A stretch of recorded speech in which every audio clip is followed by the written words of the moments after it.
Hello students, आज हम understood करेंगे स्कोप ऑफ ऑडिटिंग, अंकेक्षण का क्षेत्र। देखिए, अंकेक्षण के कार्य क्षेत्र से आज से उस परिधि से है जिसके बाहर अंकेक्षक अपने कार्य को नहीं ले जा सकता। अगर हम प्राचीन काल की बात करें, पुराने समय की बात करें, तो अंकेक्षण का क्षेत्र केवल रोकड़ बही की जांच तक ही लिमिटेड था, क्योंकि पुराने टाइम में जितने भी लेन देन होते थे सब कैश में होते थे, नकद में होते थे।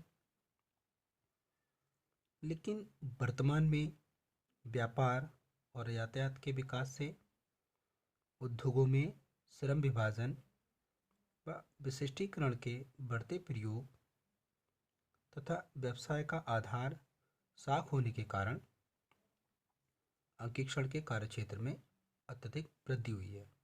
मतलब जो ऑडिटिंग का स्कोप है काफ़ी बढ़ गया है। इसके अलावा व्यवसाय के जैसे कोई साझेदारी है या कंपनी प्रारूप है, तो उसके जन्म ने उसके अस्तित्व में आने से अंकेक्षण का जो स्कोप है, कार्यक्षेत्र है, और ज़्यादा बढ़ गया है। अब अंकेक्षण के अंतर्गत जो है कोई भी इंस्टीट्यूशन है उसके सभी खातों की जांच कर उसकी सत्यता, नियम अनुकूलता के बारे में सर्टिफिकेट देना अंकेक्षण के कार्यक्षेत्र में आता है। जनरली अंकेक्षण के कार्यक्षेत्र का निर्धारण अंकेक्षक और इसके नियोक्ता के बीच जो भी कॉन्टैक्ट होता है उसके बेस पर ही होता है। ऐसा अधिकतर उन्हीं इंस्टीट्यूशन में होता है जहां अंकेक्षण अनिवार्य नहीं होता है।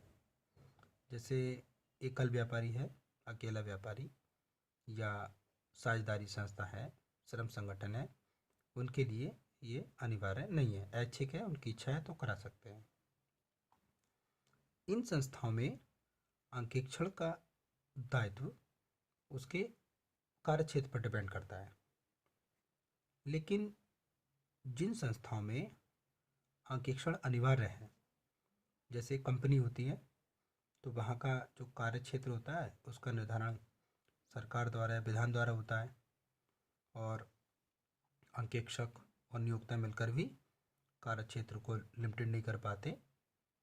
तो इस तरीके से भिन्न भिन्न संस्थाओं में अंकेक्षण का कार्यक्षेत्र भी भिन्न भिन्न होता है।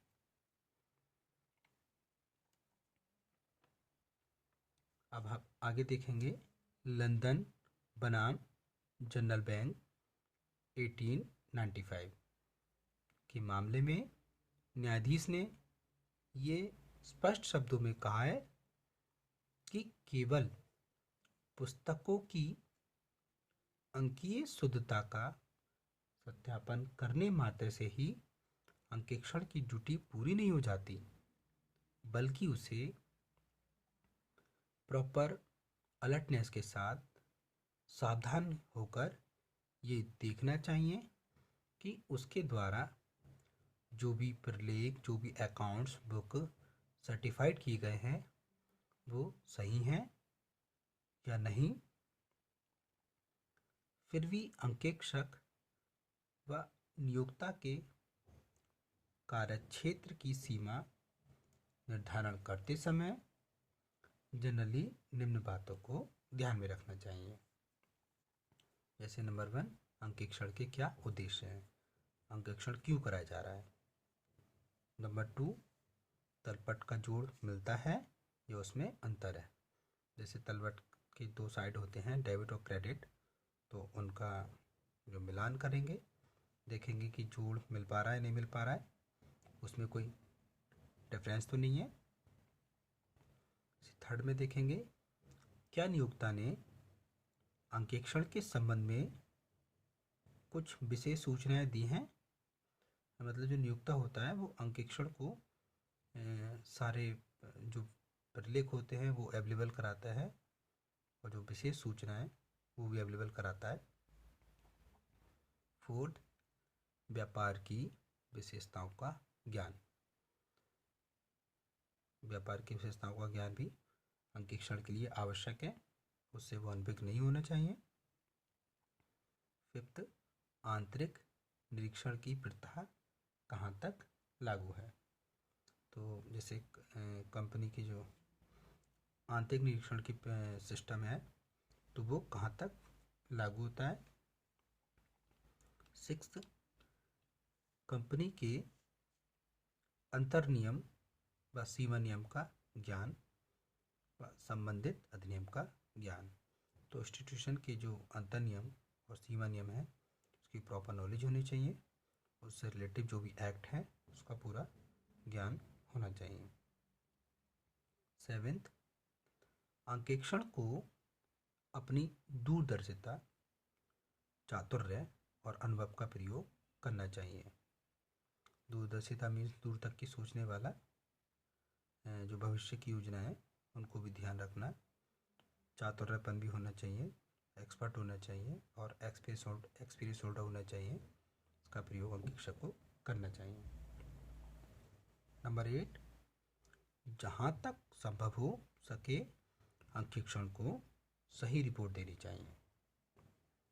तो आगे देखते हैं। किसी भी अंकेक्षक का कार्य क्षेत्र संस्था में रखे गए हिसाब किताब के अनुरूप ही निर्धारित किया जाता है। जितना बड़ा कार्य क्षेत्र होता है उसी के हिसाब से उसका हिसाब किताब ट्रांजैक्शन होते हैं। इस दृष्टि से अंकेक्षण के क्षेत्र को 3 कैटेगरी में डिवाइड किया गया है। जैसे फर्स्ट है निजी अंकेक्षण का क्षेत्र। निजी अंकेक्षण में उन संस्थानों के अंकेक्षण को शामिल करते हैं जिन्हें वैधानिक दृष्टि से अंकेक्षण कराना जरूरी नहीं है। मतलब लीगली कहें तो उनको अंकेक्षण की आवश्यकता नहीं है, इच्छित है। जैसे कि एकाकी व्यापारी होता है, किसी भी व्यापार का एक ही अकेला व्यक्ति या साझेदारी संस्थाएं, तो इनके लिए ऑडिटिंग की जरूरत नहीं होती है।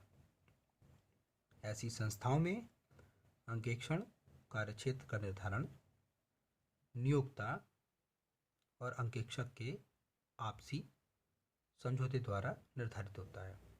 अगर कोई साझेदारी संस्था अपने व्यापार का, अपनी साझेदारी संस्था का अंकेक्षण कराना चाहती है तो जो साझेदारी के जो नियोक्ता हैं और अंकेक्षण हैं उनका कॉन्ट्रैक्ट, समझौता जो होता है उसके द्वारा तय किया जाता है। अगर नियोक्ता अंकेक्षण का कार्यक्षेत्र स्पष्ट करने में असमर्थ होता है तो उसे अंकेक्षण का उद्देश्य बता दिया जाता है। मीन्स नियोक्ता ये बता नहीं पाता है कि अंकेक्षण क्यों करा रहे हैं, उसका कार्यक्षेत्र नहीं क्लियर कर पाते हैं तो उसका ऑब्जेक्टिव बता दिया जाता है कि हम अंकेक्षण क्यों करा रहे हैं, जिसके आधार पर अंकेक्षक अपनी चातुर्यपन से, दूरदर्शिता से व अपने अनुभव के आधार पर कार्यक्षेत्र तय कर लेता है और इसके लिए अंकेक्षक को संस्थावली की जो भी नियमावली है उसको ध्यान में रखना चाहिए। सेकंड देखेंगे वैधानिक क्षेत्र का अंकेक्षण। तो हम समझ सकते हैं कि जिन संस्थाओं में हिसाब किताब का अंकेक्षण करवाना किसी विधान द्वारा अनिवार्य कर दिया जाता है उसे वैधानिक अंकेक्षण कहते हैं। जैसे कंपनी हुई, सार्वजनिक या पब्लिक ट्रस्ट है, बैंक है, बीमा है, कंपनी है, तो इनका ऑडिटिंग विधान द्वारा अनिवार्य है। कंपनी की खाता पुस्तकों का अंकेक्षण किसी योग्य एवं अनुभवी अंकेक्षक द्वारा कराया जाना चाहिए, जिससे कंपनी के अंशधारी, विनियोक्ता और समाज आश्वस्त हो सके कि कंपनी के हिसाब किताब पूर्ण रूप से शुद्ध हैं, पूर्ण हैं और नियम के अनुकूल हैं। कंपनी के अंकेक्षक के लिए अधिनियम में अंकेक्षण के कार्यक्षेत्र का स्पष्ट उल्लेख नहीं किया गया है। जो भी कंपनी एक्ट है उसमें अंकेक्षण का क्या क्या कार्यक्षेत्र रहेगा, तो इसकी जानकारी इसमें नहीं है।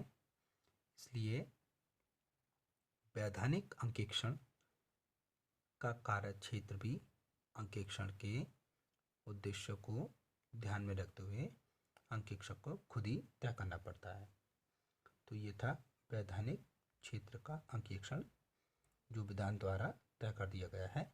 तो हम कह सकते हैं कि सभी प्रकार की जो कंपनियां हैं उनके लिए अनिवार्य है, और एकाकी व्यापारी या साझेदारी के लिए अनिवार्य नहीं होता है, उनके लिए ऐच्छिक होता है।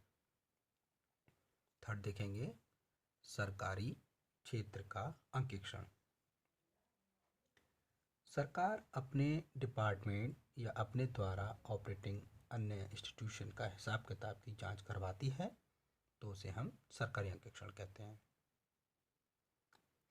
इंडियन कॉन्स्टिट्यूशन के आर्टिकल्स 148 के अनुसार भारत का राष्ट्रपति नियंत्रक महालेखा परीक्षक की नियुक्ति करता है। मतलब ये हमारे भारतीय संविधान के आर्टिकल 148 के अनुसार भारत का जो राष्ट्रपति है वो नियंत्रक महालेखा परीक्षक की नियुक्ति करेगा, जो अपने कर्मचारियों द्वारा केंद्र सरकार के विभिन्न विभागों तथा संस्था के लेखों की जांच करता है